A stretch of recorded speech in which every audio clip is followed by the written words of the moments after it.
Exactly. Cool. Yeah. So I think that sets the tone nicely for the session. I will get straight into reading.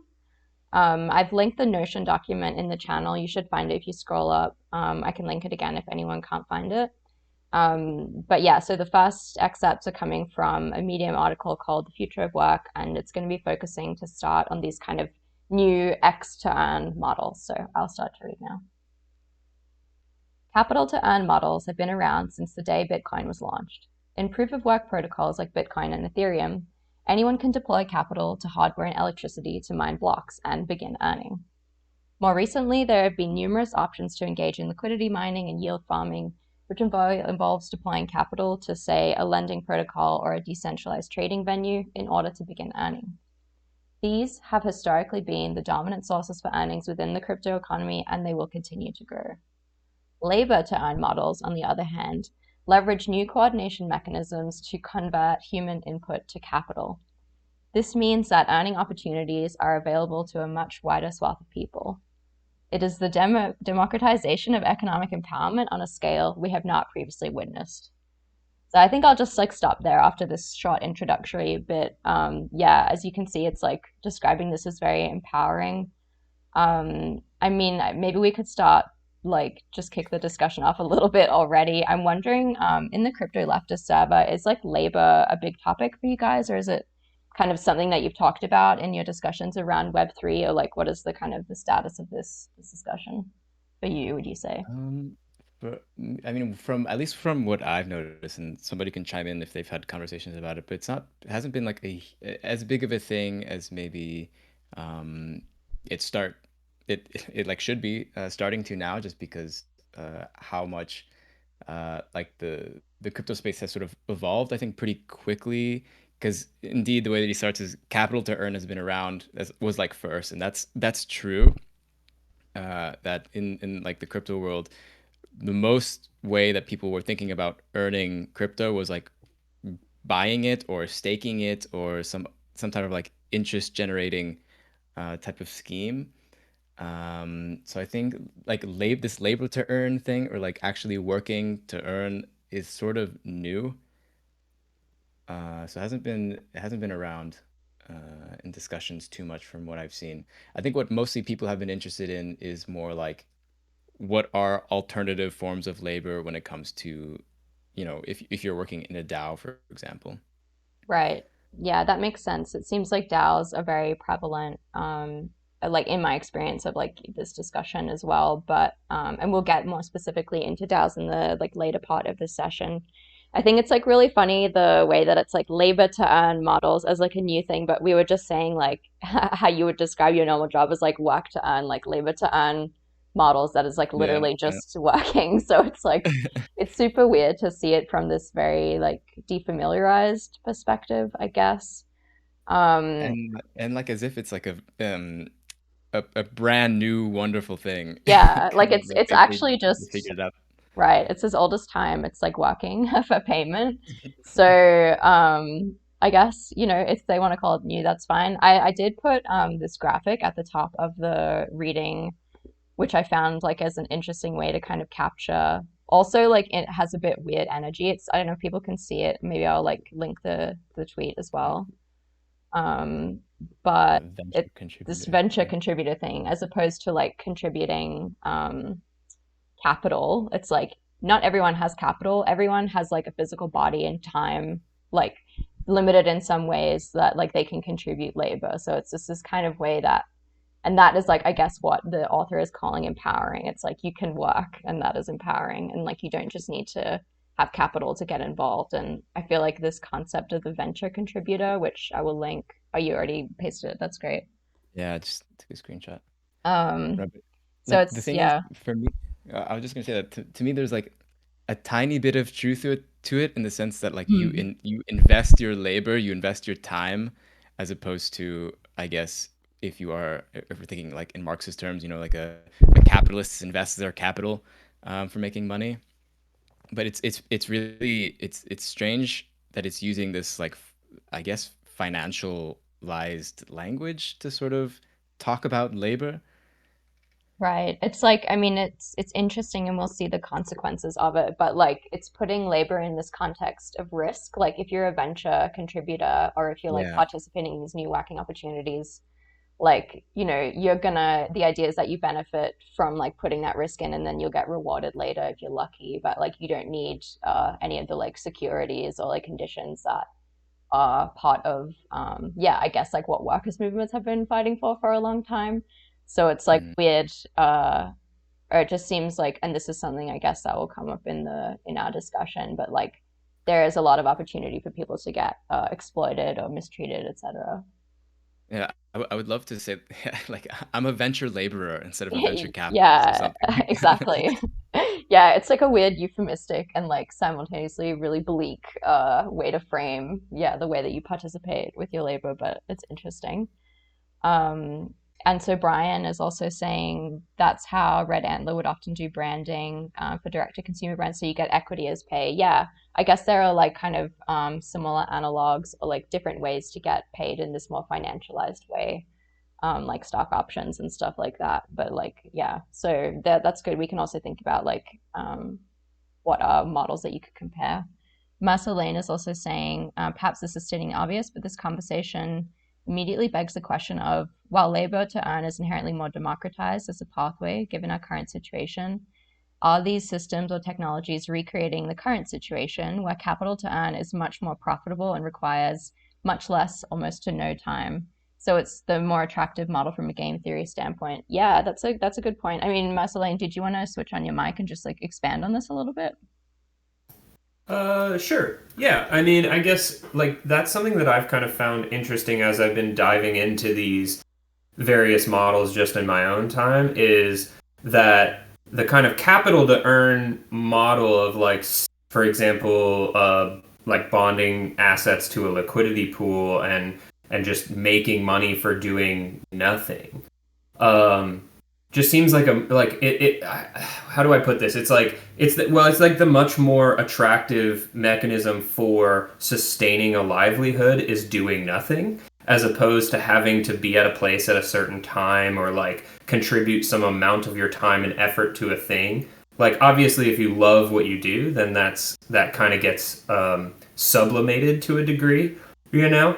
But just having your capital work for you is it seemingly even in this new system already like more profitable and requires less of your time, and I'm wondering like if that doesn't become grossly obvious in ways that it isn't maybe already grossly obvious to people given the current system. Like I don't know if I talked to a bunch of folks who for example work at like minimum wage labor jobs today in kind of our meat space lives if like many people could like sufficiently articulate that just having like how having money makes people money. It seems like this Right. kind of abstract thing, but like it's kind of a little bit more um in some of these new tech, depending on what kind of like online spaces you grew up in, it could be more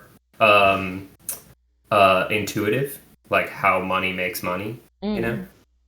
That's an interesting point. Yeah, I think it's really interesting to compare, like, in terms of like what about this is democratizing or what about it is empowering. I think it's like they're not comparing it to other maybe earning opportunities that are like better in Web3, but it's like, oh, it's like better than regular work or something. I feel like that's the vibe I get, but we can keep, Right. So, yeah, like, I guess I start to see like the beginnings of, and obviously at the beginnings it takes like really like sometimes grotesque forms, but like things like Wall Street debts to me kind of like, and the whole GameStop thing kind of starts to paint this picture of people kind of like seeing the picture now because right, like in this format then it seems more intuitive, and it's like now I can game the system in ways that like if you'd have talked to me in 2005 about how to beat the stock market by shorting the housing market in the West, like I wouldn't have had any idea what you were talking about, you know. right, yeah, But because I grew up playing video games, I can tell that like putting my resources here in this osmosis pool or whatever is going to make me more money than going and working at the bookstore.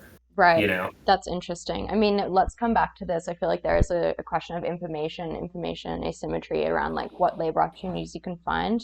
I am going to keep reading now. We have a couple really interesting comments, like a diagram from John Groot. We have a really thoughtful comment from James from the CRYPTO-LEFTISTS server, and a comment about Axie Infinity, which we're actually going to talk about right now.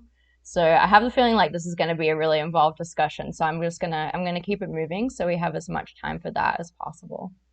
So the first, oh sorry, does someone start to talk? Okay. Go ahead. Yeah, I'm just gonna keep reading.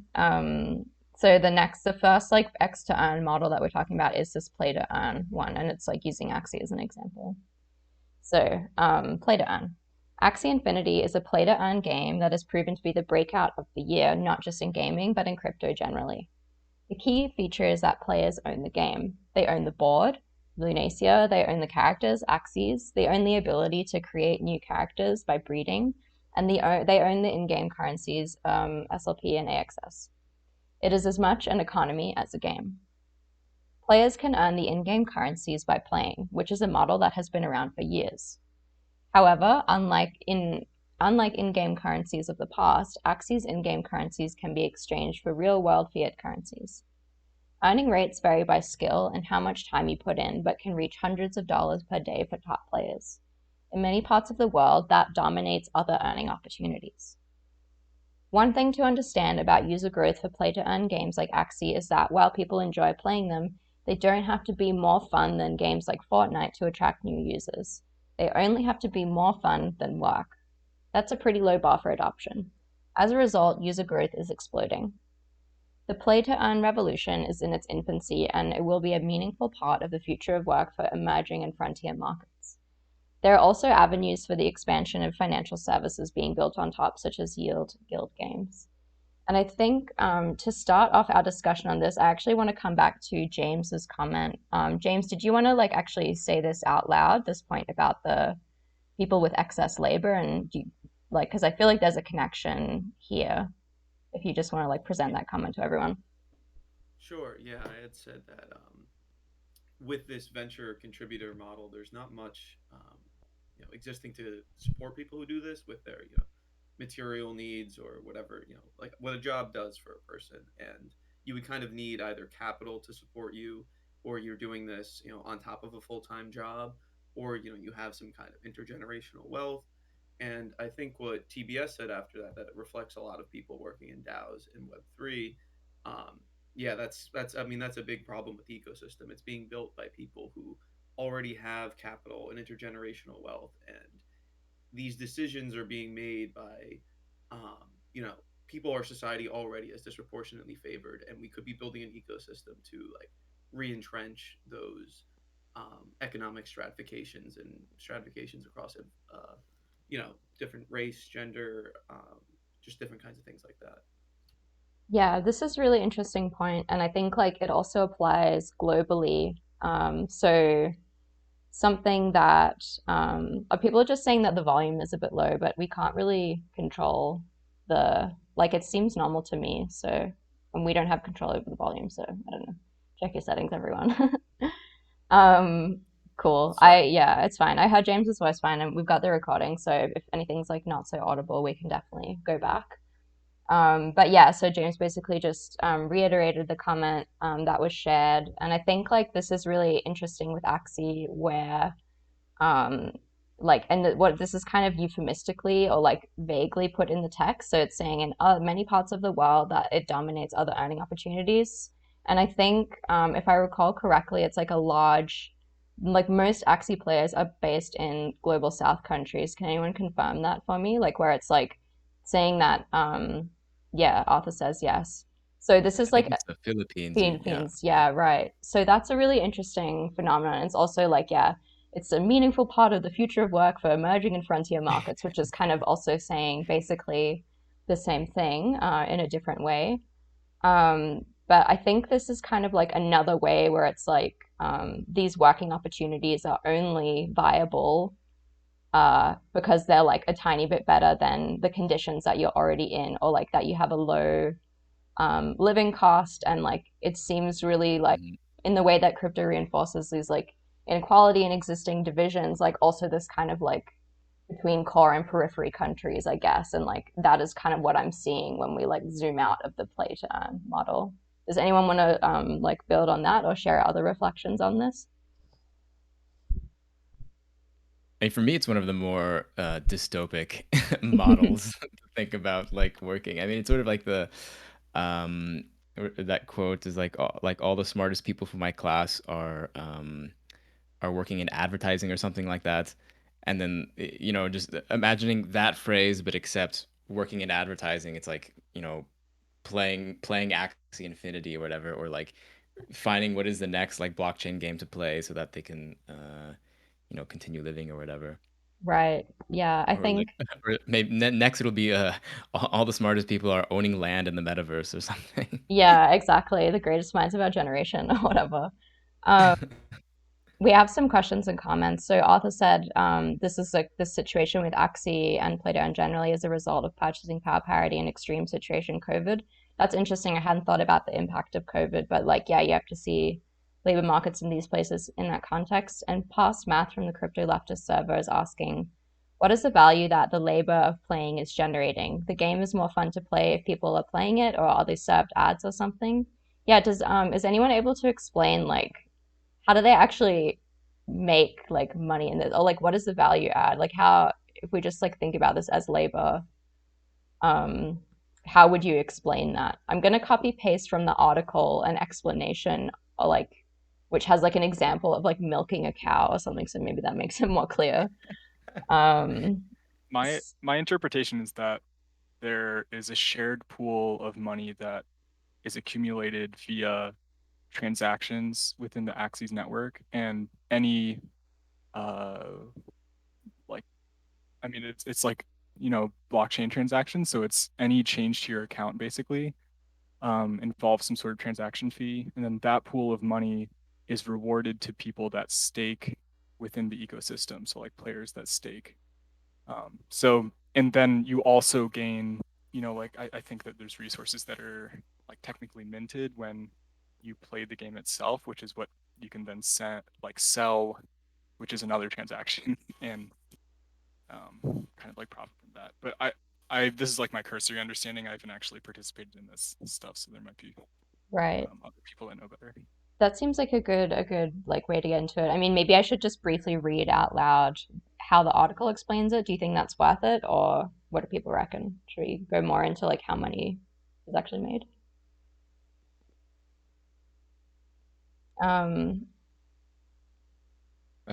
I mean, for me, I think or is it clear? uh, for me, it doesn't really.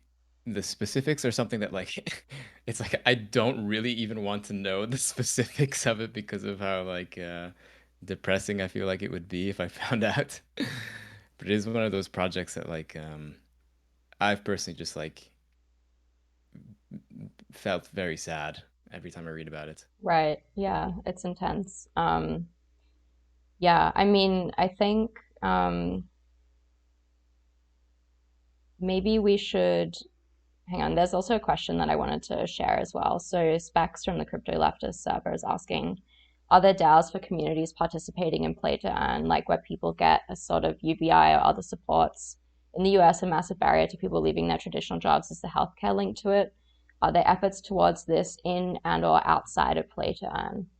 I know that I've only seen examples of this outside PlaytoEarn, and it's like we'll go into this later, and it's like more if you get employed by a DAO in some way, there is like a trend towards providing these kind of benefits so that it can actually be viable for people to work full time for a DAO. So that is like a kind of trend that is happening. But in PlaytoEarn, I don't know specifically. Do others have thoughts there? Not that I'm aware of. Yeah, it's interesting. I think I could imagine that happening. Are there, I don't know if there's like, are there like gamer guilds for like play to earn stuff? I wouldn't be Um, surprised if there weren't. right, yeah. I mean, it would be interesting thinking about this from like an organizing perspective. Like, are there opportunities for leverage, or like do these play to earn people think of themselves as like workers with negotiating power? Like, I think it's one thing that is interesting to me is that like potentially these like workers are they could be very networked, like they could communicate easily with each other and like organize maybe easier. But it's like, yeah, I wonder what are the like opportunities of leverage that might be like, I can imagine that being like a kind of thread of research, like, yeah, um, if you were like to dig further into play to earn. But people are generally saying, yeah, it's very dystopian and depressing, and like, yeah, it's interesting that this is like the prime example of like a new empowering Web3 labor, and it's like super dark. I guess I, I think that people who talk about it have this idea that it's like, it's they think of it as like a side effect of a game that you already like to play. You also get to make money off of it. But I guess whenever you add this sort of like monetary aspect to these games, and like in the in a lot of like these crypto the way that just crypto works is that you always can know like the price. You can always put like a money value, and as soon as you put that money value on it, it becomes work. It's like no longer fun. It's no longer a game. I think Right. it's part of the issue. Yeah, it's like gamified work, I guess. There's like another good paper. We did a reading on it ages ago, but I'll try and get it later. But there's like, yeah, some way that you can understand, like, when is it a game and when is it gamification? How do you like draw the line? Mm. Um, yeah, so I don't know, it's interesting. I think, John, you had also shared a really interesting diagram before. I wonder if we want to briefly come back to that. Like, do you feel like that helps us understand the conversation? Or like, I guess there's like a uh, physical labor that's involved in playing as well. yeah, I mean, I think I was thinking of this because it feels like it connects this idea of like labor to earn to play to earn. Like the thing that he's drawing into this is that a lot of the blockchain stuff made people money kind of ambiguously via their tools idling in some way. It's like you had the engine on and therefore you were accruing points. And now it's like there's actually some concerted attention that correlates to somebody accruing this like speculative value. Um, and I I kind of just said this, but or posted it, but I think that like some of this also there's kind of like a flattening of that attention. And this diagram is like from Steve Swink's book on game feel. I think it's just called Game Feel, um, which is about basically like mapping how to use attention as a like aesthetic force within I don't know, like digital game projects. So I think there's like a connection in there with like immersion, which kind of came from Steve Swink's writing, and then this like some of the play to earn stuff, and like almost like the things like Axie's trying to quantify immersion as like that's the actual like um I don't know dynamic that I see in some of this is that it's like putting a monetary value on the duration of attention that is paid towards something. But I don't know. That's just like where my head is. Right, yeah, that makes sense. That's I think that like it's a good way and it seems like a useful angle to explore it. I don't know, would you be able to link some of this author's work maybe in the channel as well? Because I feel like that could be a useful tool for like describing, yeah, what type of work slash play this is. And we've had some comments in the chat about this as well. Like Crude Futures is saying, is it's workified gaming potentially? And is also asking, has there been anything written on workification as like the opposite to gamification?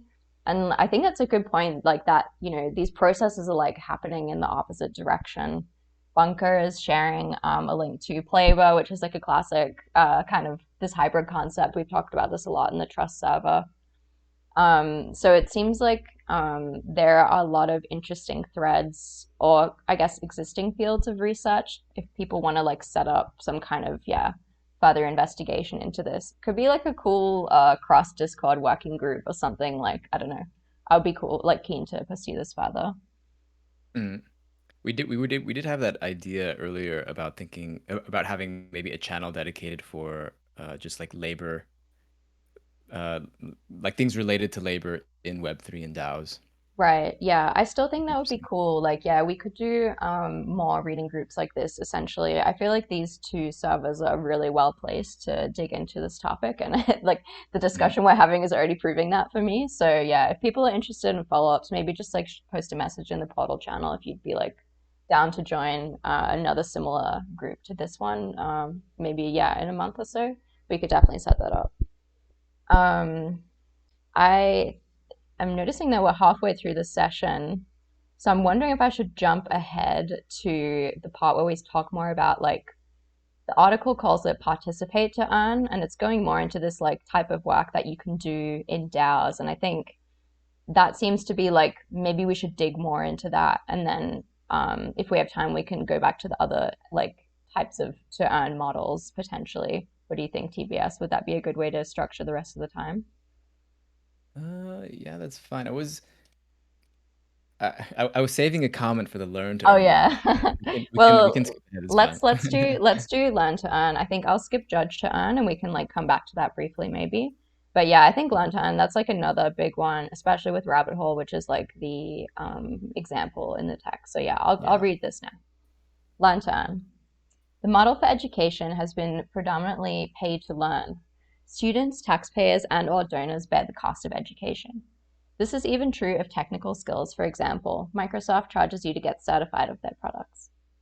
Rabbit Hole is turning this model on its head, enabling learn to earn. Protocol sponsor quests, which new users can complete to earn a reward paid by the protocol. It would be somewhat analogous to Adobe giving you a few shares of stock for learning how to use Photoshop. However, these aren't centralized software developers, they're networks. Networks become more valuable as more people use them, but potential users first need to learn how to use them. By rewarding users to go through the process of becoming informed, the networks get user acquisition, which enhances value, while the users learn a new skill and earn ownership in the protocol for doing so. It's a win-win for both parties. Aside from the direct payment for learning how to use the protocol, you also build your on-chain resume. Since all activity on-chain is visible, you can reveal evidence of what you've done and when. Rabbit Hole translates this activity into experience points, XP, which determine your rabbit hole level.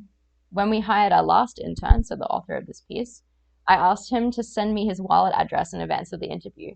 By reviewing what he had done on chain, I knew that we were probably going to hire him before the interview even started. Next time, maybe I'll just ask for the candidate's rabbit hole level. So there you go. Yeah, TBS, start us off. What was the comment that you had about this section? Yeah, so I mean, well, that's the thing. It's sort of, um, it seems more just because I've used a rabbit hole and it's basically just paying you to use their applications. So Right. it's like it wasn't like I cannot imagine that being. Well, it's just not a sustainable thing. It seems just more like a marketing thing. Right. Yeah. It's like, I guess I am familiar with this thing as like a marketing or like onboarding tool. And like it's like you can reward people, but like not forever. But with Rabbit Hole, it seems like they're trying to like this is just their business model. And like I don't know, I follow the guy on Twitter and he's always like posting really hyped stuff about Rabbit. Obviously, like that's his job. But yeah, I don't know. I'm not sure how sustainable it is either. Um Like it's I almost like just like a or just like a rebate maybe. I don't know if that's mm, the right word. I mean, Just for like using their service. right. I mean, Merceline is saying there's like a comparison to proto level precedent, like that you can find in labor unions that pay members to go through necessary training. And there is, I guess, I know in the like Australian military, it's like you do a degree and then you like get paid for being in the military or whatever. I think other countries maybe have Mm. similar setups. So like that seems related. Obviously, a lot of strings attached in crypto as in the military. We have another comment from someone from the trust server. So, in terms of how networked these players are, and their seemingly latent capacity to organize because they're like interconnected and stuff. This point we talked about earlier. I wonder what class interests there are for the network of people playing these games, especially those who consider themselves venture contributors. So we can think about this in terms of, yeah, both the play to earn people and the learn to earn people. Are there any like common class interests, and like is there anything that these people have in common at all? Like I don't know how like homogenous or diverse these kind of groups of players are. It's hard to know. Well, that's the thing. I feel like what's um, that this article is sort of like he's using this X to earn model as a model to think about each like type of thing he's trying to describe that Web3 sort of provides as an option to make money, but like earning like learn to earn, at least for me, doesn't seem like something that is really equivalent to play to earn, at least in the way that we see with Axie Infinity, where Axie Infinity was something that like became something that you could live off of in a country like the Philippines. Whereas learn to earn, I guess you can only learn so much, and you need to have the money to spend to earn. Right. So like I feel like it's two. You can't compare the two, but like it's phrased in a way as if like they are very similar things, if that makes sense. Right. Yeah. It's like, and they're actually maybe, yeah, quite different in terms of, yeah, also from the protocol side, like how long would they even continue offering these opportunities? Like, this is like based on what Mercer Lane shared in a comment as well, but like once they've reached this, like the like network, like once they're getting this like flywheel effect, do they need to still like offer this for people? I think it's like, again, for this, it's like you would need to do a deep dive into rabbit hole to figure that out. Yeah, Um, there is a. I think what this guy was saying. Well, I can't read your username. 242495. Uh, from Trust about like being able to see your crypto activity. That's also yes. another aspect that is like really bewildering to me and seems like my gut reaction is to say that's ridiculous and like not a good thing because I'm very pro lying on your resume to get a job, but like because if you're like a working class person, um and crypto used to be something about like the focus on privacy used to be a huge thing, and now it's sort of like, oh, now everybody can see exactly what you've done for work, Right. It's it I seems didn't very. understand that as well. Like I get like I also work for like another organization that we did some research on like labor and this one protocol pulled together.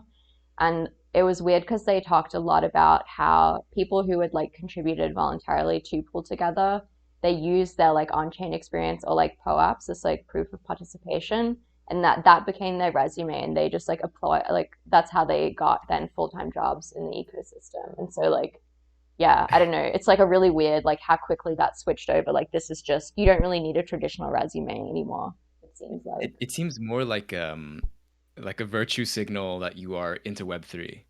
As well. Yeah, it's like it's yeah, people are really leveraging that public thing. Although I could imagine it makes sense to like have your like resume wallet where you have all that stuff, and then I don't know, maybe like split it up a little bit. That seems smart Does to that me. mean you have like your labor wallet and your Yeah. like investment wallet? Gotta keep things separate. Don't like mix business and pleasure, and like yeah, don't shit where you eat, I guess. Or like that's maybe the strategy for like your different wallets.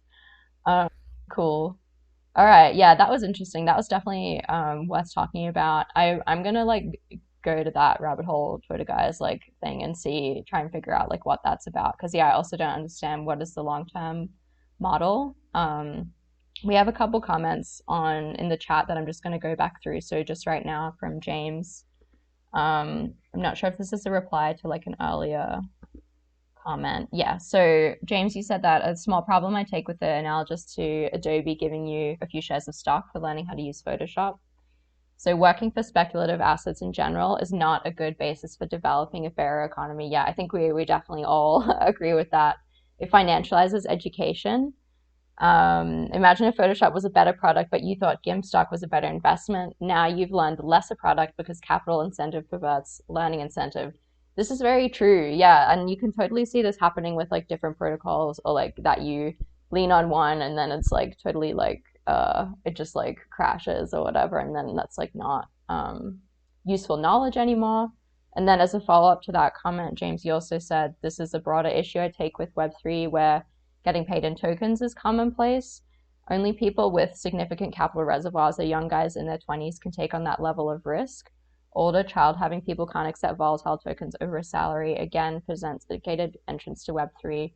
Yeah, this was just to quickly respond to that. That was like a big thing in the pool together thing as well. So we saw like the difference between the types of like backgrounds that people had was extreme. Like one of the super users was like a finance guy, or a couple of them were, and like they had like a bunch of side projects, and it was really easy for them to contribute time voluntarily to the protocol and then eventually get paid because like they just like were in a good position.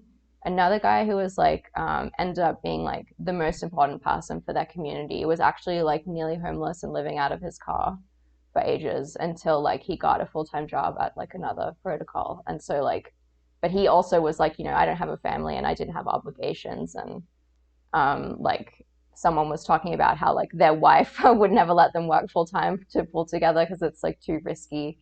So it's like, I think it's a really good point. And do you think that like, I don't know, TVS, do you think that protocols will ever try to like address this and like maybe compete for labor by like offering more like job security or like less volatile forms of payment? Can you see that as like a trend in like hiring practices maybe?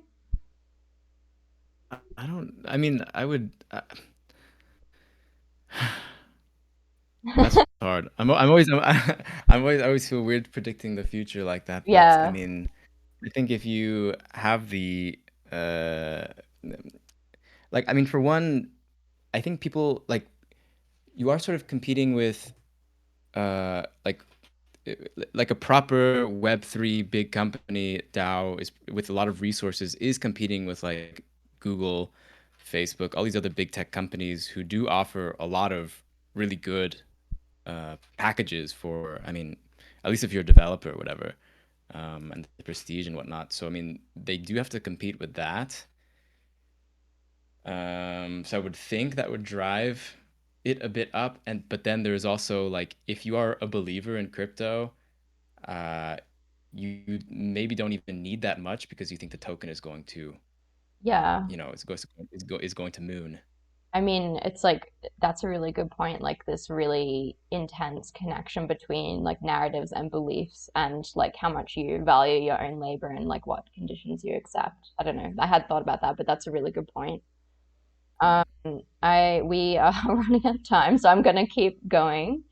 Um, since we've been talking about DAOs and stuff so much, I think we can go into the participate to earn section, which is like, in a way, like all of this is participate to earn, but this one also brings up the issue of like labor and governance. So I think it's interesting for us to look at. And there's more comments in the chat, and I'll try and come back to those later as well after this. So here we go. Participate to earn. Decentralized organizations are going to need many types of human participation, and we should expect that participants will be compensated. They need community managers, governance participants, regulatory advocates, operational support, and of course, developers. Instead of negotiating a salary with a superior, you'll more likely put a token grant request through the governance process with the community.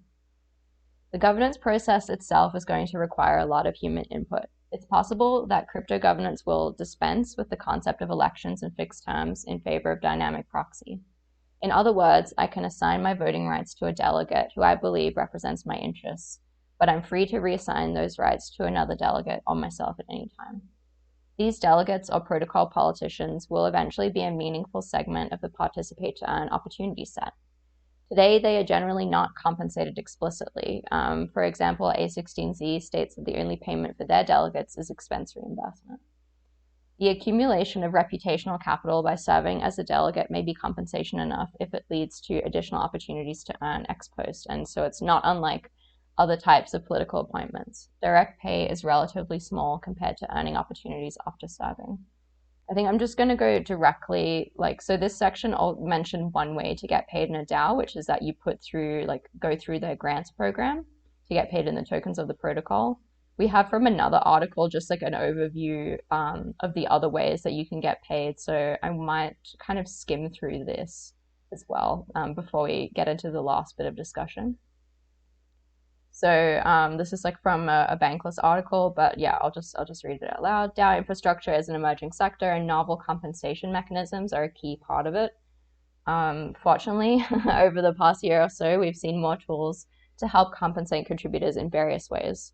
So one of them is to get hired full-time. A lot of well-funded DAOs, namely protocol DAOs, have adopted the standard compensation model that's prevalent in many startups with full-time contributors. So the comparison to companies like Google that you mentioned, UBS. Protocols like Yearn and Sushi offer stablecoin-based salaries along with hefty bonuses in the protocol's native token, so Wi-Fi and Sushi.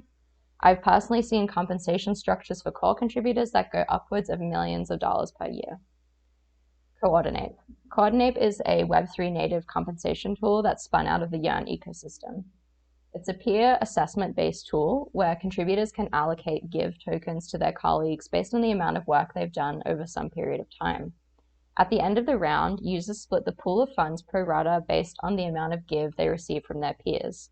The end compensation seems to largely represent the actual work done by individual contributors, so the most active contributors tend to rise to the top of the charts.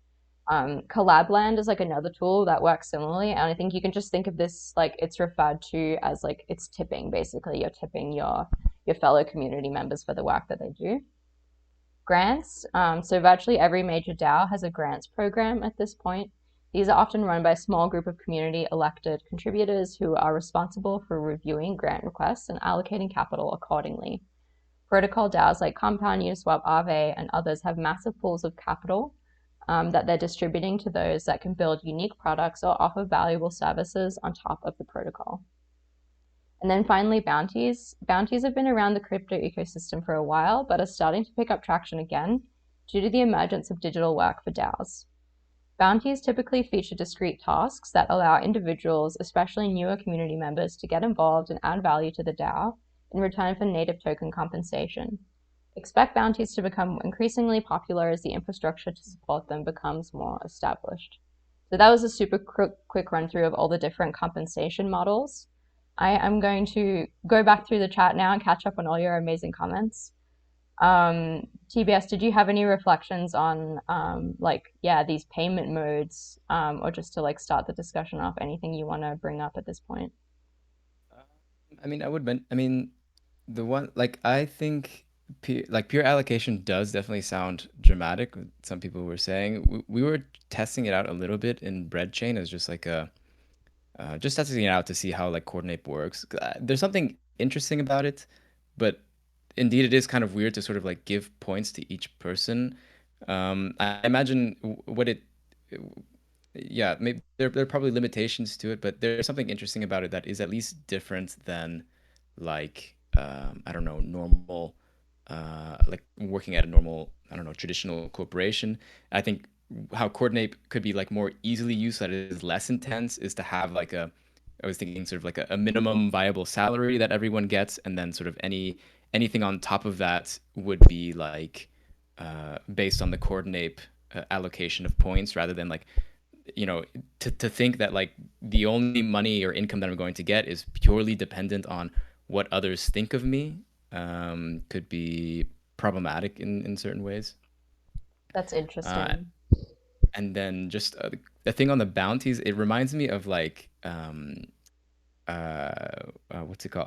Like Cowboy Bebop or something. Yeah, that'd Like be. I mean, that sounds kind of sick. I'm like, I would be down to do that. But yeah, that's existed for a while, I guess. But I haven't seen it so much for like soft kind of work, like the like community management type work. Like, are there yeah. bounties for that or? Not that I know. That's the thing. I feel like bounties are mostly suited for like, I don't know, very, very explicit, very I don't know, like coding. Like I don't know. Yeah, exactly. We have some comments about like, yeah, I think the tipping thing, I'm really interested in it. I wanted to do some more work on it because I think it's like, on one hand, it's like maybe one of the more promising ways, even though it seems really problematic. And like Mercer Lane brought up this point of the celebrity problem, and this is something we found in the Pull Together report. If you're super popular and visible and like confident and put yourself out there, of course you're going to get more tips than everyone else. And like or if you're doing a kind of work that is like often neglected, like or like undervalued or just not seen, it's going to be hard for you to get compensated with tips. And yeah, there's a lot of like, I don't know, it seems like there's a lot of different it could be, tipping feels very political, I guess. That's kind of how I up some of the comments that others have shared as well. Alice is also saying, I don't know if this is for tipping, but like in general, I like the drama. There are political questions in here that we tend to avoid in individualistic society. And yeah, that's a really nice point. I don't know, Alice, did you want to turn on your mic and expand on that a little bit? I was just trying to speak high expansion there. Yeah, I'm thinking this is a cultural issue that so often it feels like with Web3 spaces, there's like a sort of sterility to like building these cultural norms and this sort of alive and messy dynamic into the code. Like, like if you have a stake in your relationships with each other in this group, then there's the possibility that you can try to articulate some sort of might be able to, come out from like very clear transparent dialogue with each other that is explicitly talking about like celebrity culture, like and then it seems like actually like fertile ground for at least experimenting with and for cultural work. Interesting. So yeah, I think that's a really good point. Like it means that you have to really, you're interfacing with like your community members in like a really intense way, because it's like, yeah, you are compensating each other, and it does seem like you would need to approach that culturally and socially. So that's a really nice perspective to have on it, and seems like would be vital to be able to do it in a fair way to see it from that angle. We also have a comment from Mr. P from CRYPTO-LEFTISTS. For social DAOs, it seems to be trending towards having base payments plus coordinate payments at the end of seasons as a sort of retrospective tipping. There's definitely recency bias and name recognition impacting tipping. Yeah, there was actually in this Bankless article, is it called Source Cred, that Friends with Benefit uses? That seems like that's its kind of own model. I'll try and get the article and copy paste that in here so that we can see. But yeah, that seems to be like, yeah, this model. Sorry, go ahead. Source cred. Yeah. Do you want to explain? I was about to say, yeah, so in FWB they have it feels wrong to say the full name. So, they have this system that actually broke because their like NFT trading channel had too many messages in it.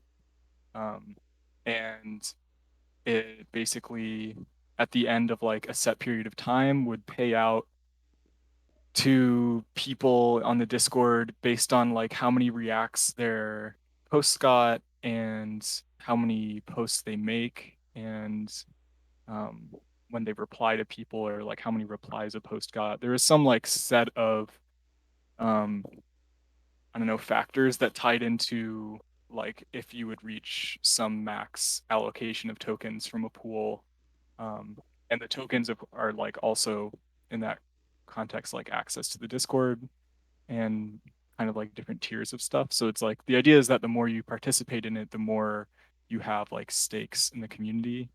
I was gonna say with that, I mean like it's been broken for a while, so that this might tie into it, but it's interesting how little it affects interaction on it. It kind of just is a thing, and when like they have an end of a season or whatever, it seems to just like happen and then people move on. It's like individualized enough that people don't really like seem to worry too much about like mining for reacts and stuff, because it's over such a long time span. It's not like every time you get 10 reacts on a post you get like a token or something. Oh, there's no it's like instant feedback loop that would make it really like Yeah. you get like a dopamine hit from doing it. That's interesting. So like delayed gratification, I guess, with source cred. Interesting. Yeah, I think, yeah, with tipping, Dachi is also saying I think there's a lot to unpack with tipping. I think, yeah, it would be cool. Would people be down to do another session like this with the two servers just focused on these tipping models, maybe? If you are, maybe like put a up react to Dachi's post. and then we can like figure out when we can organize this. But yeah, I would love to do this format more often with both groups. Would be sick.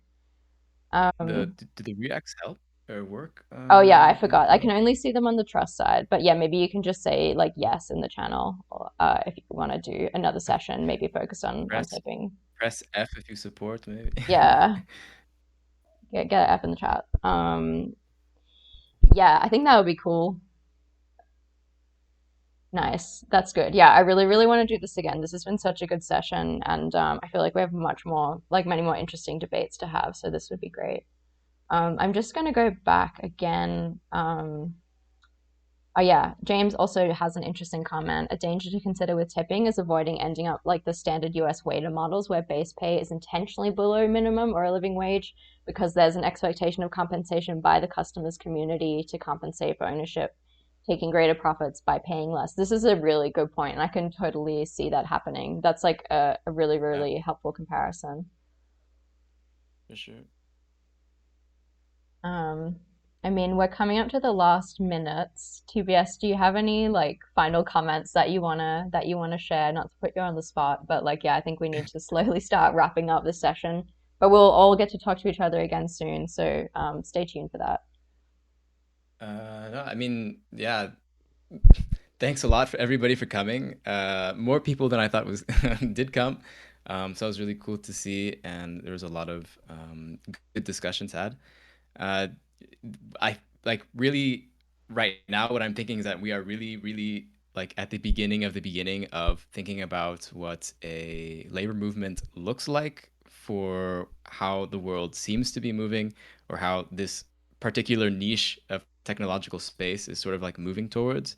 And I think that's really important that we do get ahead of it and that we do kind of understand it and are able to um, be able to react to it in a positive way, in a way that's like helpful for the labor movement in general.